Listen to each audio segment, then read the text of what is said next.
सुखिया सोनपुर राज्य के एक छोटे से हरियालीपुर गांव में रहा करता था।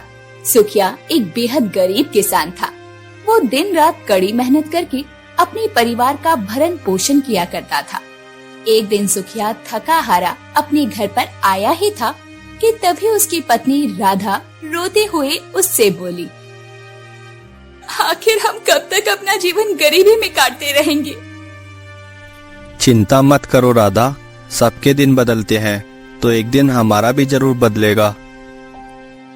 मुझे नहीं लगता कि अब हमारे दिन बदलेंगे। हमारे जितने भी खेत थे वो सब जमींदार ने हड़प लिए और हमारे 2 पुत्र समय से पहले ही इस संसार को छोड़कर चले गए। मैं तुम्हारा दुख समझता हूँ राधा। ये मत भूलो कि जिस दुख से तुम जूझ रही हो उस दुख को मैंने भी अपने मन के अंदर छुपा रखा है और मैं तो किसी के सामने रो भी नहीं सकता, क्योंकि मैं एक पुरुष हूँ और पुरुष के आंसू उसकी कमजोरी का कारण बनते हैं और मैं नहीं चाहता कि मैं दूसरों के सामने कमजोर दिखूं। आप खुद ही बताइए, हमारी पुत्री मोहिनी अब विवाह के योग्य हो गई है, उसका विवाह कैसे होगा? चिंता मत करो राधा, मैं दिन रात अपनी बिटिया मोहिनी के बारे में ही सोचता रहता हूँ। सोचने से कुछ नहीं होगा। मैं तो बस इतना जानती हूँ कि हमारे पास कभी कभी इतना धन भी नहीं होता कि हम पेट भरकर खाना खा सके। फिर हम अपनी बिटिया के विवाह को कैसे करेंगे? मैं आज ही जमींदार से इस बारे में बात करूंगा।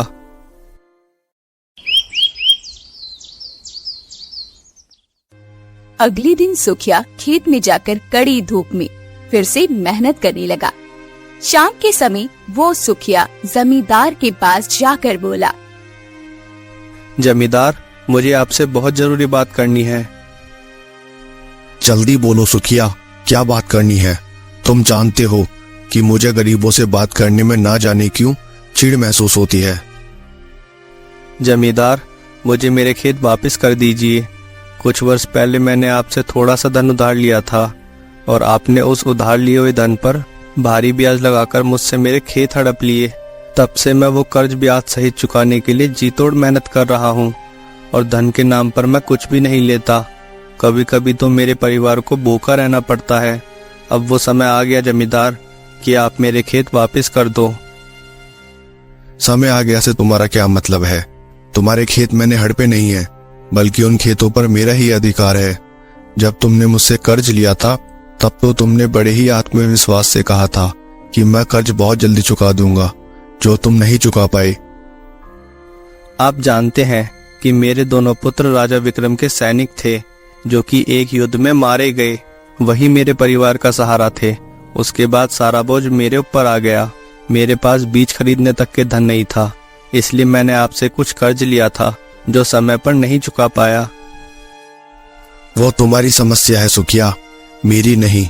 जहां तक तुम्हारे खेत की बात है तो तुम मुझे 10,000 स्वर्ण मुद्राएं देकर अपना खेत छोड़ा सकते हो। ये सुनकर सुखिया बुरी तरह से चौंकता हुआ बोला, 10,000 स्वर्ण मुद्राएं? आप ये क्या कह रहे हैं? सही कह रहा हूँ सुखिया, मैंने तुम्हें जो रकम उधार दी थी उसका ब्याज इतना ही बन रहा है। और जो मैंने अपने ही खेत में गुलाम की तरह काम किया उसका क्या? तुमने जो काम किया है उसका धन तुम मुझसे ले गए हो। भगवान से तो डरो जमींदार, मैंने आपसे कितना धन लिया है इस बात को तुम भी अच्छी तरीके से जानते हो।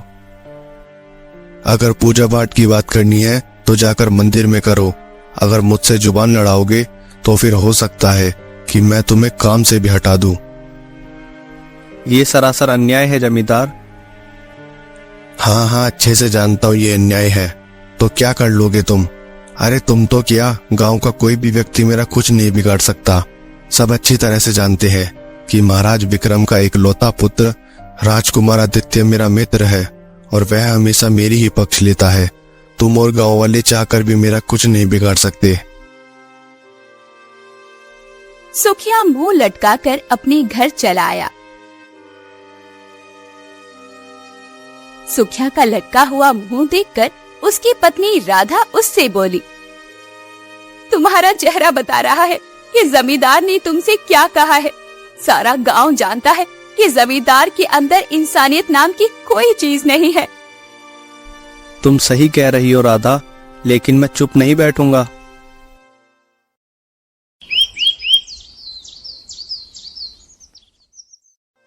अगले ही दिन सुखिया गांव के मुखिया के पास चला गया और उसे सारी घटना बताते हुए बोला, अब तुम ही बताओ सुखिया, मैं क्या करूं? मुखिया जी, जमींदार मुझसे मेरे खेत वापस करने के लिए 10,000 स्वर्ण मुद्राएं मांग रहा है। देखो सुखिया, तुम जानते हो कि सारा गांव जमींदार के अत्याचार से पीड़ित है, क्योंकि महाराज विक्रम का पुत्र राजकुमार आदित्य उसका दोस्त है। और राजकुमार आदित्य के बारे में कौन नहीं जानता, वह एक बिगड़ैल राजकुमार है। उसकी वजह से कोई भी गांव वाला जमींदार से आधी बातें बोल ही नहीं पाता। मुझे लगता है कि तुम्हें इस बात की शिकायत स्वयं राजमहल जाकर महाराज विक्रम से करनी चाहिए। आप सही कह रही हैं मुखिया जी, राजकुमार आदित्य के बारे में तो सारा राज्य जानता है।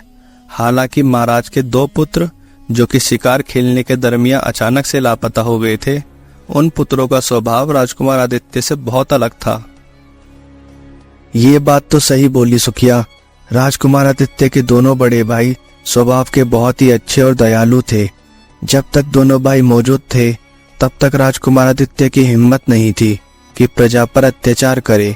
मुझे तो कभी कभी लगता है कि राजकुमार आदित्य ने ही अपने दोनों भाइयों को मार दिया है।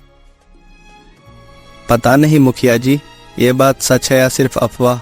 इसका सही जवाब तो केवल राजकुमार आदित्य ही दे सकते हैं। खैर, अब मैं चलता हूँ। मुझे राजमहल जाकर महाराज से जमींदार और राजकुमार आदित्य की शिकायत करनी है।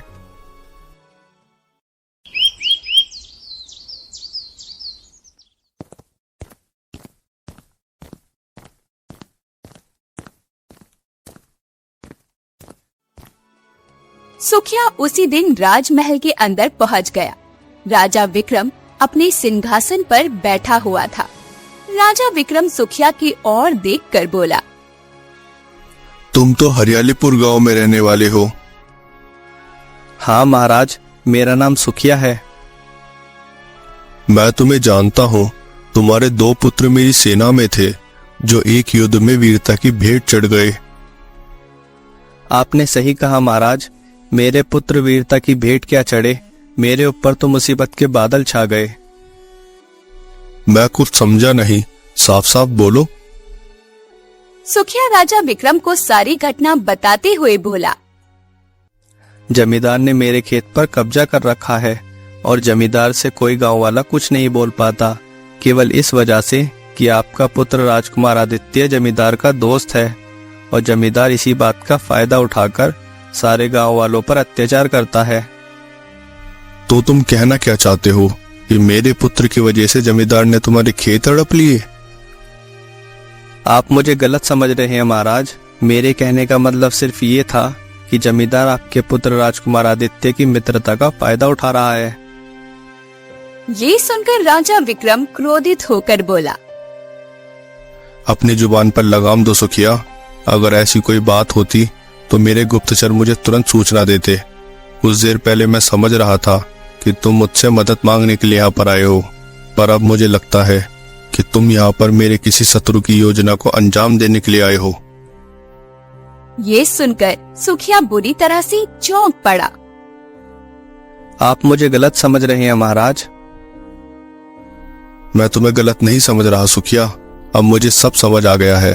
तुम्हारे 2 पुत्र युद्ध में मारे गए, इसलिए तुम अपने मारे गए पुत्रों का दोषी शायद मुझे समझते हो।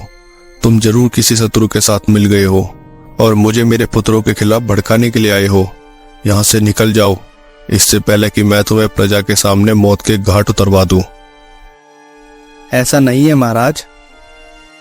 ऐसा ही है सुखिया। तुम अच्छी तरह से जानते हो कि मेरे भी 2 जवान पुत्र शिकार के लिए गए थे, जो कि आज तक वापस नहीं लौटे।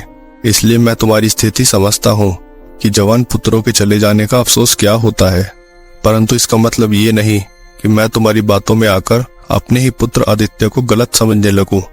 मेरा एक ही पुत्र बचा है। तुम्हारी बातों में आकर मैं उसे नहीं खो सकता। बेचारा सुखिया राजमहल से मुंह लटकाकर अपने गांव चला आया। अगले दिन सुखिया जैसे ही अपने खेत पर गया, तभी जमींदार वहां आकर सुखिया से बोला, सुखिया, अब तुम्हें खेत में काम करने के लिए कोई आवश्यकता नहीं है। ये सुनकर सुखिया बुरी तरह से घबरा गया। ये आप क्या कह रहे हैं जमींदार? अगर आप मुझे काम से निकाल दोगे तो मैं तो भूखा मर जाऊंगा। तुम्हारी इतनी हिम्मत हो गई सुखिया कि तुम मेरी शिकायत करने राजमहल तक पहुंच गए। किसी गांव वाले की आज तक इतनी हिम्मत नहीं हुई। अब इससे पहले मैं तुम्हें यहाँ से धक्के देकर निकाल दूं, सीधे तरीके से यहाँ से चले जाओ। सुखिया आंखों में आंसू लिए हुए वहां से चला गया और एक तालाब के किनारे बैठकर रोते हुए अपने आप से बोला, अब मैं क्या करूं?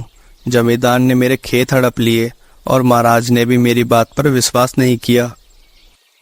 सुखिया काफी देर तक तालाब के पास बैठकर रोता रहा। रो रो कर सुखिया का गला सूख गया था। सुखिया पानी पीने के लिए जैसे ही तालाब की ओर बढ़ा, अचानक उसकी नजर तालाब के नजदीक पड़े हुए 2 हिरणों पर पड़ी।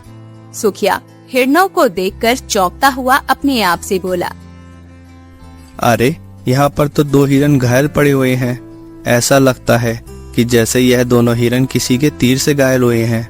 मगर आश्चर्य की बात यह है कि एक हिरन का रंग सफेद तो दूसरे हिरन का रंग नारंगी है। इस तरह के हिरन तो मैंने अपने जीवन में कभी नहीं देखे।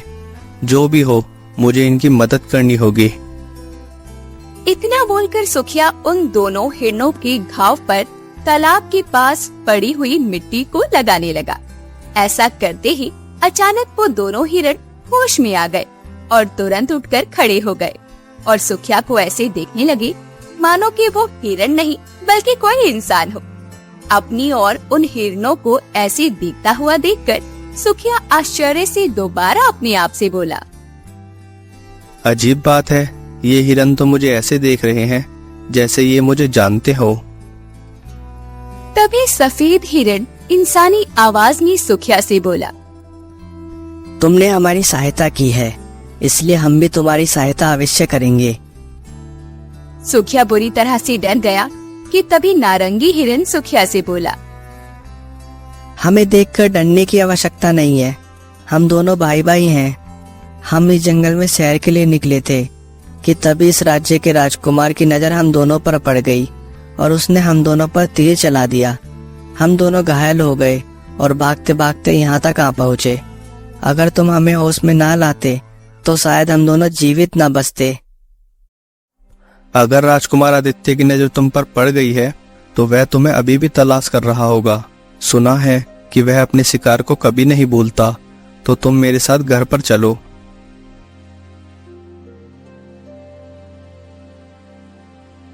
सुखिया उन दोनों हिरणों को अपने घर पर ले आया। घर पर उन दोनों हिरणों को देखकर सुखिया की बेटी मोहिनी आश्चर्य से बोली, अरे पिताजी, इन हिरणों के रंग तो बाकी हिरणों से अलग है। मोहिनी सही कह रही है, इन्हें आप कहाँ से ले आए और आप इन्हें यहाँ पर क्यों लाए हैं? आप जानते हैं ना, हम 2 वक्त की रोटी तो स्वयं बड़ी मुश्किल से खा पाते हैं। बेचारे इन हिरणों को कहाँ से खिला पाएंगे? सुखिया अपनी पत्नी राधा को सारी घटना बताते हुए बोला, ये कोई मामूली हिरन नहीं है राधा, ये दोनों मायावी हिरन हैं। राजकुमार आदित्य की नजर इन पर पड़ चुकी है। अगर मैं इन्हें यहाँ पर नहीं लाता तो ये बेचारे उसके तीर से मारे जाते। तभी सफेद रंग का हिरण राधा से बोला, तुम्हारे पति बिल्कुल सही कह रहे हैं। तुम्हारे पति मन के बहुत ही साफ इंसान हैं। हिरणों के मुंह से इंसानी आवाज सुनकर सुखिया की पत्नी और पुत्री दोनों बुरी तरह से घबरा गई। तभी सफेद हिरण बोला, हमें देखकर डरने की आवश्यकता नहीं है। तुम्हारे पति ने हमारी मदद की है, इसलिए हम भी उनकी मदद करेंगे। तुम हमारी मदद कैसे कर पाओगे? मुझे 10,000 स्वर्ण मुद्राओं की आवश्यकता है, जो कि तुम्हारे लिए असंभव है। कल जब तुम सोकर उठोगे तब तुम 10,000 स्वर्ण मुद्राएं अपने पास ही पाओगे। अगर तुम्हें और ज्यादा स्वर्ण मुद्राओं की आवश्यकता है तो तुम हमें बता सकते हो, नहीं, मुझे केवल 10,000 स्वर्ण मुद्राओं की आवश्यकता है ताकि मैं जमींदार से अपना खेत छुड़ा सकूं और मेहनत से हल चला सकूं।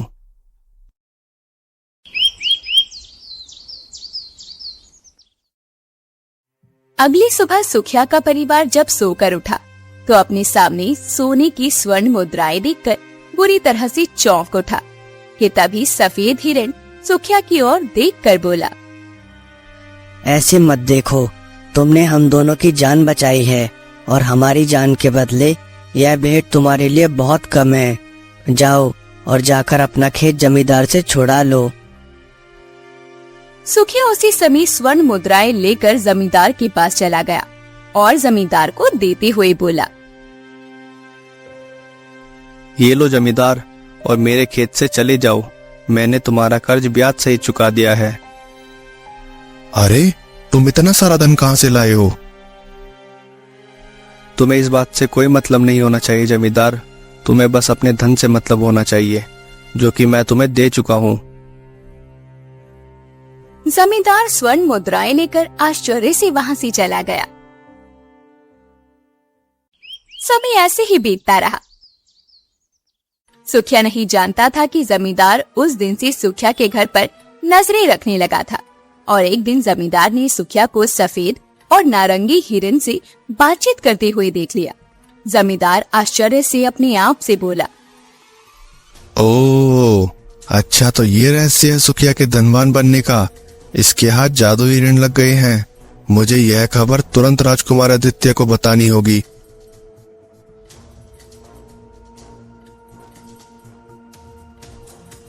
जमींदार उसी समय राजमहल चला गया। इत्तेफाक से राजकुमार आदित्य अपने राजमहल के बाहर बगीचे में था। जमींदार को देखकर राजकुमार चौंकता हुआ बोला, क्या बात है जमींदार, ऐसा कौन सा जरूरी काम पड़ गया कि तुम्हें मेरे महल तक आना पड़ा? जमींदार सारी घटना बताते हुए राजकुमार से बोला, राजकुमार, मैंने अपनी आंखों से उन दोनों हिरन को सुखिया से बातचीत करते हुए देखा है, वह भी इंसानी आवाज में। वरना तुम ही बताओ, सुखिया के पास इतनी सारी स्वर्ण मुद्राएं कहाँ से आएंगी? इतनी सारी स्वर्ण मुद्राएं कमाने के लिए लोगों का जीवन बीत जाता है। तुमने बिल्कुल सही काम किया जो मुझे यह रहस्य बता दिया। कुछ समय पहले वो दोनों हिरन मुझे भी जंगल में दिखाई दिए थे। मैंने उन पर अपना तीर भी चलाया था, परंतु वो दोनों घायल होकर वहां से भाग गए। मैंने उन्हें बहुत तलाशा मगर वह नहीं मिले। वो दोनों हिरन मेरे पास होने चाहिए। चलो मेरे साथ। राजकुमार आदित्य तुरंत जमींदार के साथ वहां से चला गया, परंतु राजकुमार आदित्य नहीं जानता था कि उसके ये वार्तालाप चुपके से राजा विक्रम का मंत्री चतुर सिंह सुन रहा था। चतुर सिंह तुरंत राजा विक्रम के पास पहुंचकर सारी घटना बताते हुए बोला, महाराज, सुखिया जिस समय आया था उस समय मुझे भी उसकी बात पर विश्वास नहीं हुआ था, परंतु अब मुझे विश्वास हो गया है कि राजकुमार आदित्य के कदम अच्छे रास्ते पर नहीं है। हमें तुरंत उनका पीछा करना चाहिए। राजा विक्रम बहुत ही गहरी सोच में डूबते हुए बोला, तुम सही कहते हो, चलो चलते हैं।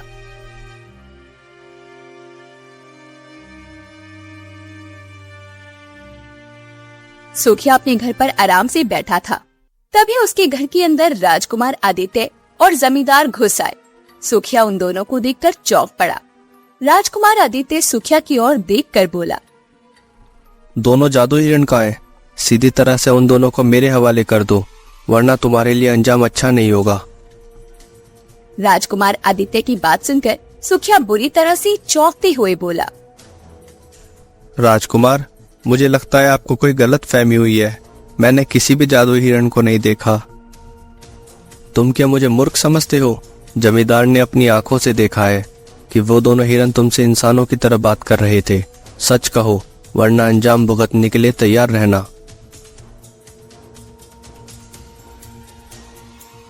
तभी वहाँ पर दोनों हिरन आकर खड़े हो गए। राजकुमार उन दो हिरणों को देखकर सुखिया से गुस्से में बोला, और तुम मुझसे कह रहे थे कि मुझे गलत फहमी हुई है। तभी सफेद हिरन गुस्से में राजकुमार आदित्य से बोला, ये तुम गलत कर रहे हो राजकुमार आदित्य। अगर तुमने हमें नुकसान पहुंचाने की कोशिश भी की तो परिणाम गंभीर होगा। राजकुमार आदित्य ने बिना एक पल भी गवाए अपनी तलवार निकाल ली और उन दोनों हिरणों से बोला, कुछ समय पहले तुम दोनों मेरे तीर से बच गए थे, लेकिन अब नहीं बचोगे। अब मैं तुम दोनों को मारकर तुम्हारी खाल अपने राजमहल की दीवार पर लटकाऊंगा। तभी अचानक वहाँ पर राजा विक्रम और उनके साथ मंत्री चतुर सिंह आ पहुँचे। राजकुमार आदित्य अपने पिता को देखकर एकदम घबराते हुए बोला, पिताजी, सुखिया के पास जादू हिरण है और ये उन दोनों जादू हिरण के द्वारा हमसे हमारा राज्य छीनना चाहता है। नहीं महाराज, यह झूठ है। मैंने कुछ भी गलत नहीं किया, ना ही मेरा कोई ऐसा इरादा है।